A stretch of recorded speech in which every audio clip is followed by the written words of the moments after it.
Hello mga kamami! And for today's videos, unboxing tayo ng aking Shopee PP. Dumating siya kanina ang aking Shopee PP. Ang aking Shopee PP ay ang Lipomacrin. Kasi meron akong bukol sa wrist. Ayan, kung napansin nyo, lumaki na siya. Parang nagiging tatlo pa. Ang nakalagay doon, ang sabi, ang Lipomacrin may para sa mga bukol para iwas ang operation. Maganda daw at try naman natin kung talagang maganda nga siya.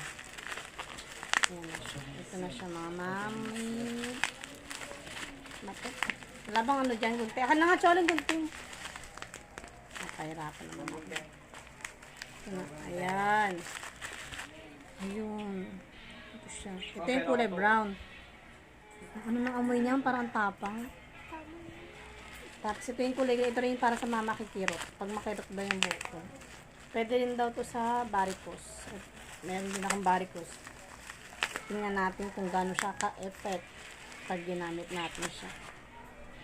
Ito.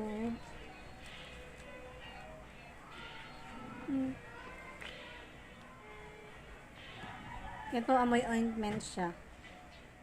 Green Lipomacrin is to hot while lasting.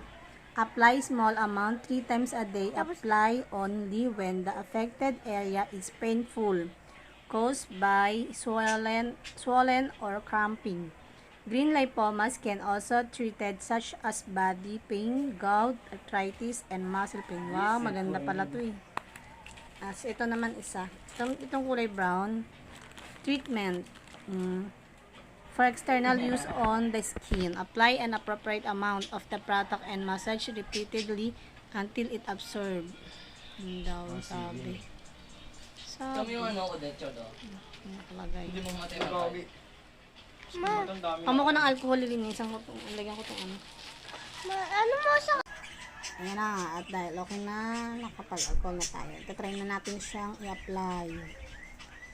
And sabi, for external use only on the skin. Apply an appropriate amount of the product and massage repeatedly until it absorbs. Ayan natin. Sabi, ng week, 1 week. Yung iba daw meron na pagbabago sa loob ng 1 linggo. Tingnan natin kung ano talaga. Kung totoo talaga yung tingnan natin ito.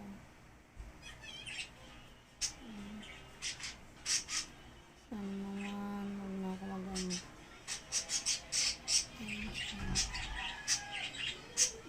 Tingnan natin yung sa kanya kung ano magiging effect sa kanya.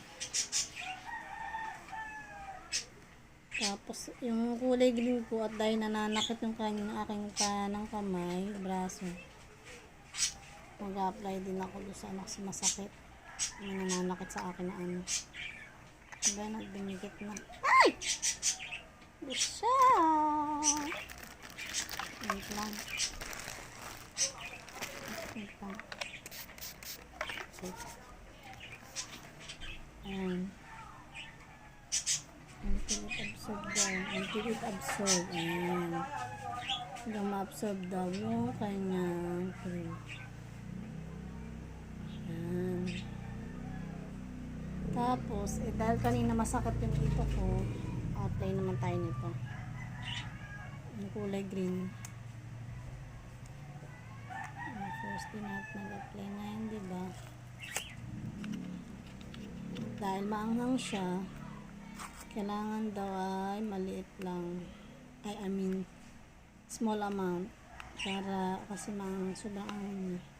Pwede ba ito sa mga arthritis? Tama-tama si kuya may arthritis. Minsan yung tuhod ko sumasakit na ko. May arthritis na rin siguro ako. Ayan, ang kulay orange siya.